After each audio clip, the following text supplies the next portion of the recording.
to Bear Lifestyle, the podcast where we talk about taboo topics to make them normal and acceptable. I'm your host, Simona Spark, and I'm so happy that you are here. We are about to get naked by stripping away insecurities, judgments, and all kinds of limitations to reveal the essence of who we really are, Bear. Bold, authentic, radical, express. Let's go. We always start with celebration. So cheers, cheers. Cheers. What are you having? What are you drinking? I'm having just store brand coffee from my K-Cup and caramel creamer, and it's so good. Yum, yum, yum. So I'm good. having lotus flower tea. It looks messy, but it's very Ooh, delicious. it looks So good. we start with celebration, always celebrating myself, celebrating you and everyone who listens and watches this. So hey, everyone. Hey. Fantastic. Here we are. Let me set up my camera. So everyone here, we have Hannah today. I just met her, so I'm going to find more about her as you're going to find more about her. All I know is she is a singer. She's a burlesque performer. So she's an artist and she is living in BDSM lifestyle. And that's why we are here today with the intention of encouraging, inviting, maybe answer to some questions and Absolutely. just invite people to let go of shame and limiting beliefs and just embrace all parts of themselves to express themselves and their sexuality. So welcome, beautiful lady. I'm so happy you're here. Thank you for having me. Yes, of course. So there is no structure here. This is just like free flow conversation over a Cool. coffee and a tea. I'm just curious, like when did you discover your BDSM inclinations? Can you take me to that moment? What happened and how that happened? Yes. Okay. So I was actually young. I was very young. I grew up in the era of like AIM chat rooms and MySpace and like the dawn of social media. And I specifically remember, and I mean, this is not something I advocate for, but it is something that happened to me. It's just my experience. But I was 12, 13, going into these chat rooms, pretending to be like of age. And I was talking to men. Do not advocate for pedophilia, but like that is what happened. And I basically told these men I was like 18 or 19. We would then talk about various things. And there was this one guy who kind of opened my eyes to the world of like role play. And that was kind of my introduction to kink. And again, I do not advocate for any of that, but that is just my experience. And that is kind of how I got into like that was the baby step into that realm. And then as my teen years progressed into my like young adulthood, I found like events to go to. I found people that had in the same age bracket that had similar interests. I joined FetLife at one point. If you don't know what that is, it's basically like Facebook for fetish. I'm sure you know what it is. But yeah, I just kind of started making actual healthy, normal connections within that world. Yes. Well, thank you so much for your vulnerability. I really appreciate you sharing that. And that's a real thing, though, right? Yeah, Because, I mean, especially women, let's just be honest here for a second, or for all time, if you wish, right? The tendency is when we are young, we want to be more mature, and then when we age, we don't know what to do to look right, young, right. right? Yes. So, and preteens and teens, it's actually, the hormones are bouncing, Yes. and we have a sexual interest. So I could see how a lot of, I mean, girls and boys, we don't want to discriminate, No, everybody. might take those paths, right? Because there are all those desires in their body and they don't know what to do with it. So now Absolutely. and unfortunately, there are way too many situations where they are meeting predators, and Right. every now and then there are situations where they are actually meeting people that guide them on a healthy path, right? That's the thing. Like, I'm very, very lucky. I was not trafficked. I was not kidnapped. I could have been easily. Um, I wish, and I know that this is like a little taboo, but we're here to break that stigma. I Yes. wish that there was at least some form of sexual education available for kids, Yep. teens, young Yep. adults, that tell them it's okay to feel these things and think these things Yep. when it's like role play, or I want to be tied up by my partner, or I Mhm. want to be, in public, as long as it's safe and consent. Right. Right. Yeah. I hear you, and I agree with that. There is like at least 50 episodes in my podcast that I talk about the lack of sex ed, right? And Yeah. how bad that is for all of us, right? Yeah. As a surviving of human trafficking, and I just want to put a note there that being a victim of human trafficking has nothing to do with age. It has to do with Yes. circumstances and has to do with predators. So I'm appreciate you mentioning that, like the risk as a young human. But Absolutely. unfortunately, like what happened to me was in my 30s. It can happen anytime. So I was no child, right? So, but getting back to this lifestyle, the reason I'm bringing more and more people that adopt this lifestyle is to break that taboo, because the biggest judgment there is, from what I notice, is BDSM. It's painful, it's violent, it's all whips and leathers and uh crazy shit, right? And yes, that could be, but let's remember, and you said it, it's all consented. Yes. So I am curious, when you come out, sort of speak about your kinks and interest and stuff, what was your biggest fear there? What were the judgment that you were facing, and how did Oh, you navigate them? that's a great question. Oh my gosh. So when I first started to explore that, I was in a relationship with this guy who's a little bit older than me, and he was very not kinky. Mhm, Not because he was like against it, he just never had experienced it. And I was starting to like come into that part of me more seriously. mhm, And I was very worried that he would think I was weird or confuse my thoughts and desires and fantasies for like realities. Like, mhm, it was just hard. It was hard to have that conversation, to be that intimate and vulnerable. mhm. And, you know, but at the same point, I kept thinking about it. I kept like feeling called, that like thing inside you that just is like, I need to do this. I need to explore this.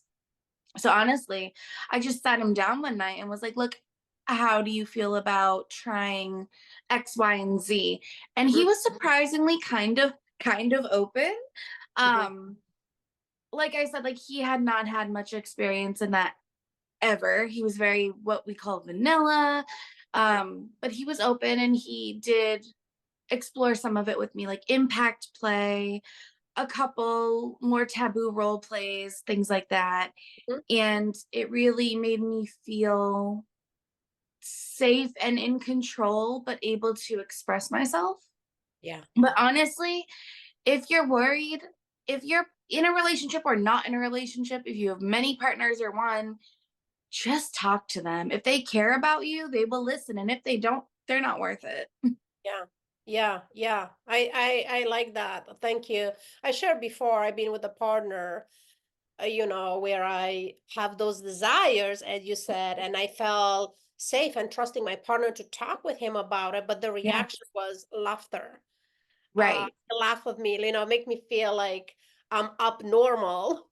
Right. And And the dangerous thing is there, which happened to me, and I see it with others too, was like I make a decision as like, oh, I'm committed to this man. I love this man. So I'm gonna put this side apart because maybe I am weird, maybe has to do with my trauma and whatever. And I start questioning myself, Yeah. which we could put our desire away or successfully ignore them, but they never fucking die, right? Because it's No. like who you are. Yeah. So you could bring it up, and then, as I always say, let that be a natural filter if this is your partner or not, right? So now, can we agree that this space, well, I'm happy to see that more and more people and influencer are talking about it, Yeah. but it's still so behind closed doors. And yes, it's sexual, so it's privacy, it's intimate, yes, Right. all that, but even the conversations are so behind closed I doors, right? know. How do you see that where you live? You live in Massachusetts, right? Yes. Okay, because I do see So the differences, like, currently I'm in Texas, but I've been in LA for the past 4 years, so it's like okay. totally different I can't even mindset, right? imagine. That's probably worlds different. No, over here, luckily, we have a very like queer positive, body positive, sex positive environment. A lot of people that I like perform with are also like poly. Everyone is very open. It doesn't mean we don't have prejudice and we don't have haters and people that are, you know, not a fan. But more so people are open and coming out of the closet more. Yeah, Um, I know in Boston, there's a few like kink fetish nights that happen monthly. Through Fet Life, there's like munches, there's parties. I've been to a few swingers parties. I've been to a few there was a couple I used to see that I met at a swingers party. And we used to play together in their basement dungeon, which is a lot more ominous than it really is. It was very comfortable and clean and nice. Um, right. but yeah, like it's everyone's very unapologetic. And I Mhm. think that's a good environment to have. Yeah, yeah. I mean, this space, when I created this space, the idea of bear, and I keep explaining the abbreviation is like just being bold and authentic and radical and fully express. Love that. So, but it's not easy, right? Because we grow up with all these limiting beliefs and with so much unnecessary shame attached to our sex and sexuality and our sexual desires, and especially women. Can I just say that? Right? Yes. Because for whatever messed up reason, the men, it's expected to be sexual. But when a woman is, I mean, unless she's a slut, like, Yes. It's so silly because I could sleep with 3 people, and to some men who have slept with 40 people, I'm the whore. yeah, I'm used. I'm this, I'm that. But then on the flip side, there are people that love that, like people that like cuckolding or people that are into sharing and they love their partner to be satisfied with multiple partners. Like right. it goes from disgust to ultimate fetishization. It's on both ends of the spectrum. Right, right, right. So my hope and my mission here, I'm on a mission, is to encourage people, and even in my private coaching practice, is like really digging into the components and parts of ourselves that doesn't let us be who we are, heal those parts, understand that they're coming from somewhere, I right? love that. It just mess Okay. things up, right? Heal those parts. So uh, the ultimate goal is to just express ourselves for who we are, like letting go of comparing with others. Like there is nobody like Right. on the entire planet. So Right. you pretty goddamn special. We all are, right? Yes. So do you mind taking us to, if you want to share, because you get to share or you get to not share. What is your personal approach to this lifestyle? Like, how do you create, the spaces, the circumstances where you get to materialize your fantasies, your desires? Okay, that's also a great question. You have a lot of great questions. So right now I am in a monogamous relationship and we live together. We just moved in together like a couple months ago. We've been together 2-ish years.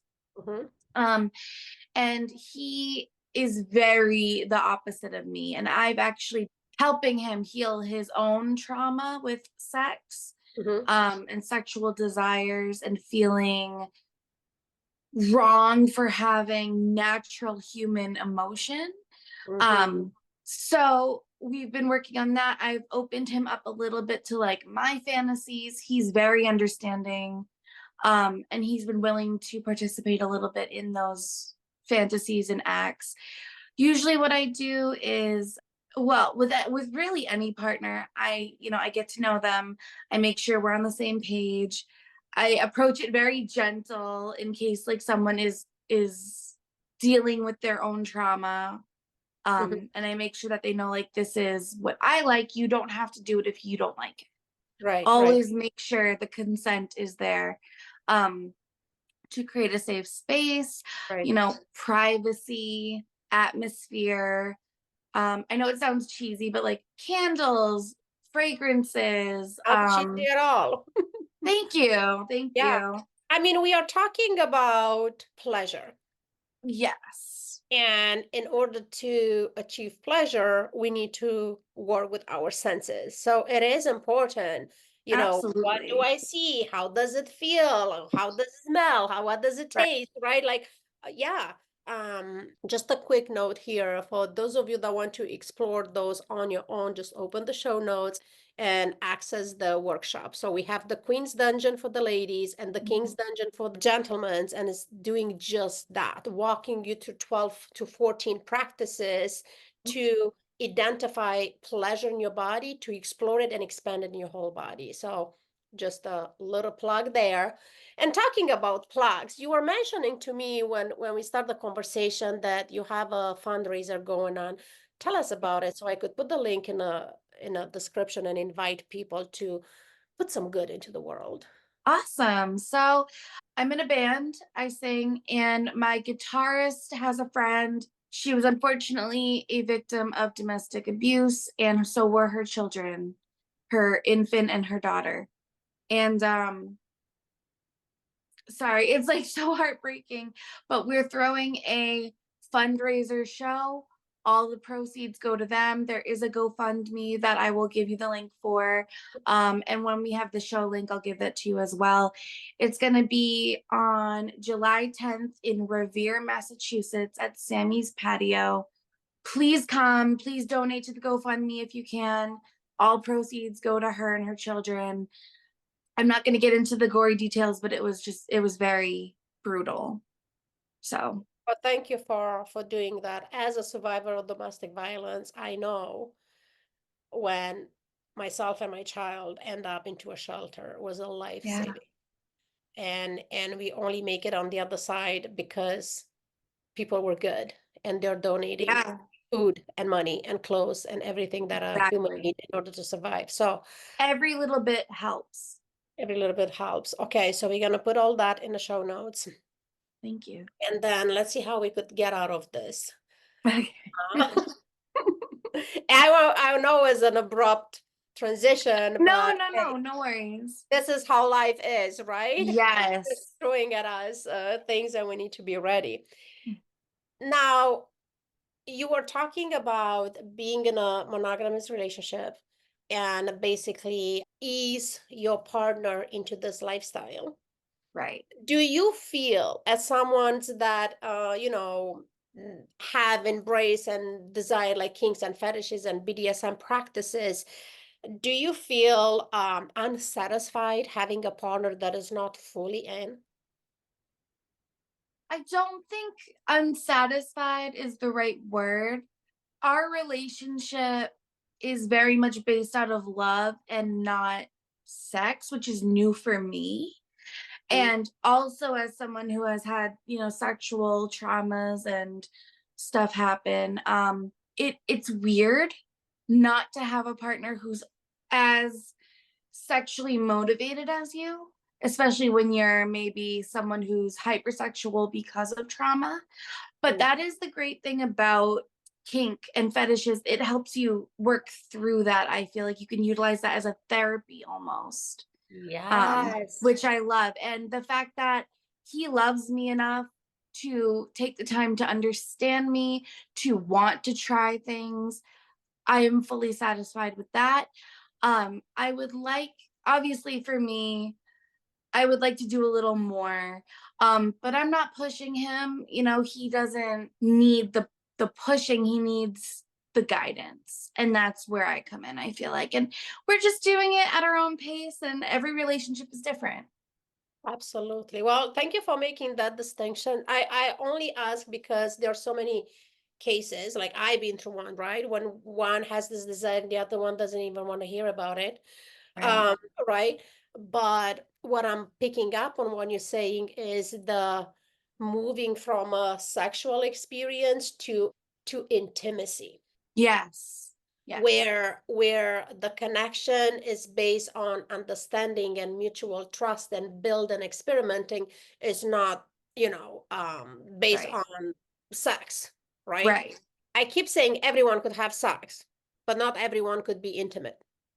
Absolutely. I've always said that, you can fuck somebody, Mhm. but can you have that emotional, mental, physical connection all at the same time, and like feel that, yeah, that intimacy, that making love component is so different. And I Yep. mean, I've been through many relationships that have been, transactional or habitual or just not healthy.